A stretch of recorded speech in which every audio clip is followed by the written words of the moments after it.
Hi, this is Tom Brennan, America's most beloved talk show host. You know, recently it was my great pleasure to attend that fabulous event, the Woodstock Festival of the Arts. You know, I just flew in from Woodstock. Boy, is my mud tired. But one thing that was really fortunate was I was able to bring back with me fabulous footage from the event. I'd like to share some of that with you now. What we're seeing is the results of the man who put on the show. He was a very, very cruel promoter. And what he did was he took the piece of paper with the Swiss bank account where all the monies are secreted for the performers and hid it inside a football pigskin. And what he did was sort of an American Gladiators kind of thing. He wanted all the artists that had attended the event to fight it out to try to get to the secret bank account. So here you see rare footage of Rollins, Trent Reznor, I think you can see Trent with the helmet there on the left, Dylan, Red Hot Chili Peppers, slogging through the mud, fighting it out to get to what is rightfully theirs. I think it was pretty savage indictment of promotion in general that he made these artists go through this. But there you see them just slogging around in the mud. The thing was, he tried to sell this as well as part of the event. Seeing great artists demean themselves by fighting it out over money after the gate receipts were already in. It's a sad state of affairs. Hi, this is Tom Brennan again. You know, recently my mind sort of wandered back to all the early conditioning we'd gone through, people of our generation and even younger. All this kneeling, all this constant kneeling that we grew up with, ingrained, making us somewhat masochistic, I think, and beholden to orders from authorities. You know, all the kneeling in the Catholic Church I went through, and all the duck and cover of the ingrained Cold War stance. When we were kids and we were brought up through the public schools, every day we're inundated with the duck and cover. Here you see footage of some of the children going through this. Diving under their desks, being told to dive, because incidentally, a desk, this piece of wood and metal, is a very effective shield against nuclear radiation. You know, they don't build desks like that anymore. And if you're in the countryside enjoying a nice picnic, what could be better if nuclear radiation attacks you than to cover yourself with a thin blanket? They just don't weave blankets at the mills anymore that can cover people and protect them effectively against isotopes and fallout. I think our founding fathers, in their great Judeo-Christian guilt, were always worried about the fact that we smashed Hiroshima flat, so they knew somewhere in their guilt system that the big bomb was coming that was going to annihilate us. And I think they were right. Maybe all the duck and cover training helped, because the big bomb ultimately turned out to be American economics exploding, the entire middle class exploding. That was the big fallout that was coming, and I think they were wise to prepare us for it. Because, you know, if you look at street people now and you look at street people in the 1930s, look how well dressed these guys are. Look at the nice coats and hats. People that were out of work then and on the street still have some shred of dignity left because they weren't hypnotized by television into thinking that they were down in their luck and had no hopes whatsoever. So they maintained their own ethic of styling out, putting on the drapes, looking good. Look at the cut of their clothes and hats. They had it pretty together compared to what we see now, don't they? Yeah, and I fought the law, but not nearly enough with my flesh. Yeah, and I fought the law, but not nearly enough with my cock. Yeah, and I fought the law, but not with teased-out Don King hair, or Sonny Rollins mohawk, or Clash City leathers, or letter bombs 3 floors up in the wrong brownstone again. I fought the law with Klakdovi Sedstein and Father Flotsky. Yeah, and I fought the law when they had the brushback pitch, and the crackback block, and the clothesline, and the fire hose, and they got to play all their downs over, and always got the ball at midcourt, always got the ball at midfield. Yeah, and I fought the law when they had the Marshall Plan. I fought the law when they had the neighborhood alert. But I had the Phil Spector wall of sound, with castanets like atomic butterflies. And Howard Hughes supported me at RKO when I used to bring him margaritas from Lucy's El Adobe. Yeah, and I fought the law, but not by being a crook.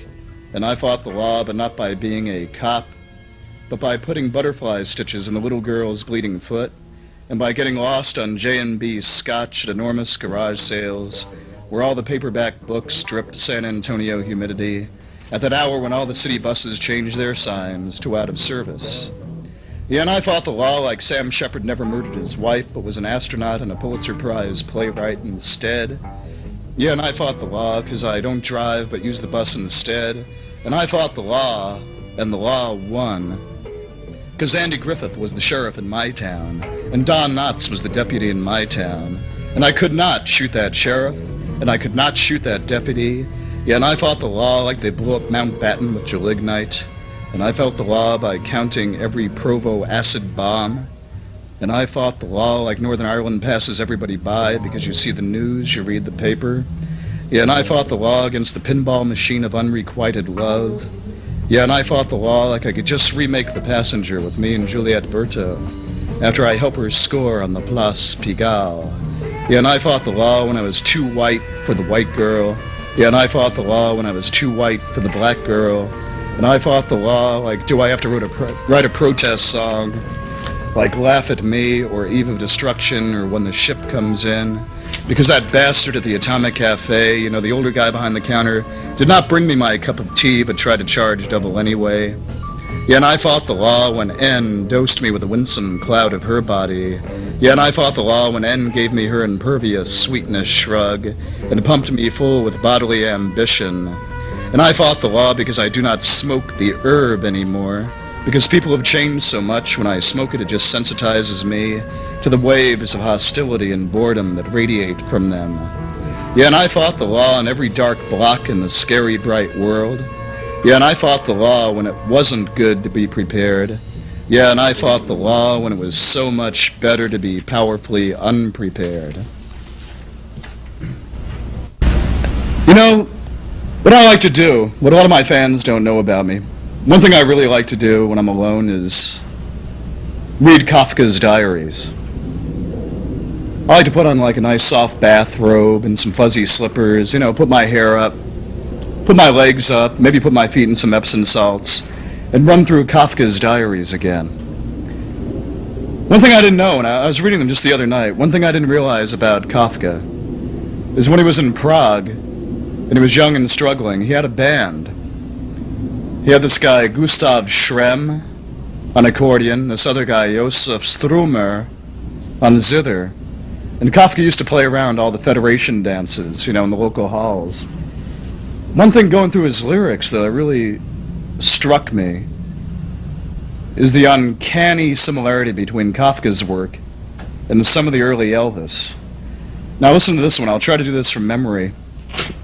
Kafka had this one, Rooming House of Despair, which kind of to me is almost a Heartbreak Hotel kind of thing. And if I could remember it right, it goes something like, since my beloved departed, I've acquired new lodgings at the farthest reaches of the zone of isolation, in the rooming house of despair, where you'll be so riven with isolation, where you'll be so riven with isolation, where you'll be so riven with isolation, O my beloved, I maintain you might curtail this existence. It really sounds to me kind of like a Heartbreak Hotel kind of thing. And he had this other one that kind of reminds me of Hound Dog. Let's see if I can remember that one. You are not save a miserable cur, yelping interminably. You are not save a miserable cur, yelping interminably. You have never captured the small hare, and I maintain you are not my comrade. Reminds me a lot of Hound Dog. And you have this other one that kind of reminds me of Teddy Bear, if I could do that one from memory too. I think it goes, oh, allow me to be thy degraded fuzzy object of desire. Oh, allow me to be thy degraded fuzzy object of desire. Clamp a collar around my throat. Lead me most anywhere. Oh, allow me to be thy degraded fuzzy object of desire. Pretty uncanny, that Kafka-Elvis parallel. The other thing that stands out in my mind about it, when the photographers with the box cameras would show up and try to record him at these dances, people in Prague thought the way he'd wiggle those big Kafka eyebrows was so obscene and salacious, they weren't allowed to photograph that for the press. They would never photograph him from the waist up. The only thing they ever showed of Kafka was his crotch, which kind of is a reversal of what would later happen with Elvis on the Ed Sullivan Show. I don't think enough people have taken time to inquire about this weird Kafka-Elvis parallel. I think it's time somebody dealt with it.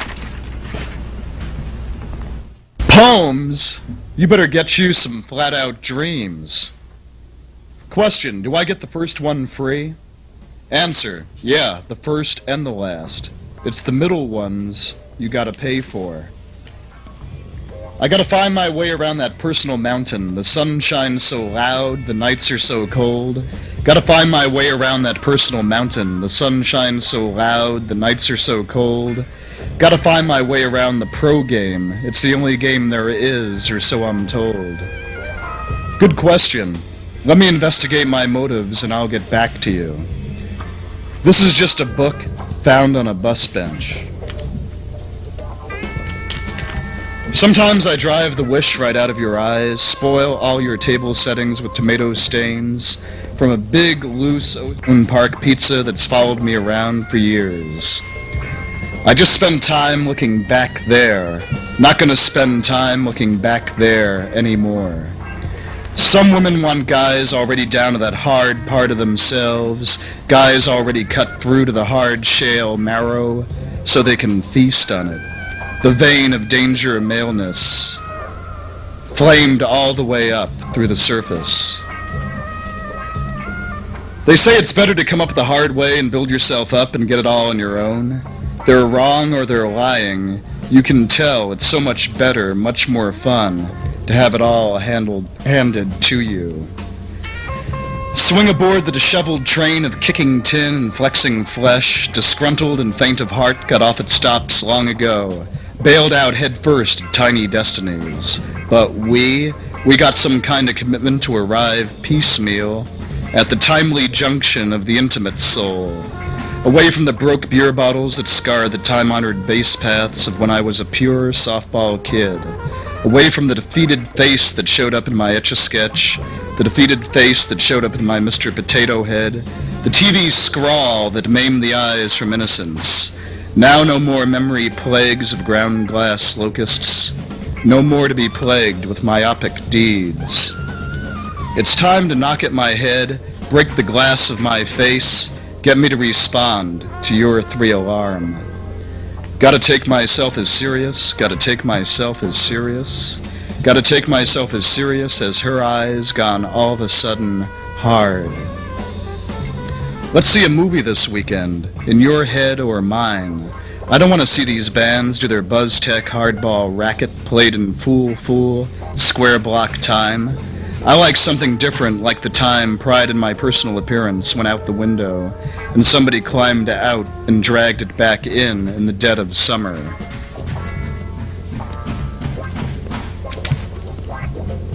You let him infect you with his hearsay cum. Helen Keller got to where she could say water. Christ got to where he could walk on water. I just want to get to where I can write in water. First you built your mind, and then you sealed it with a face that could get you by. Don't even wait, just know I'm gonna come out from the shadows under my eyes.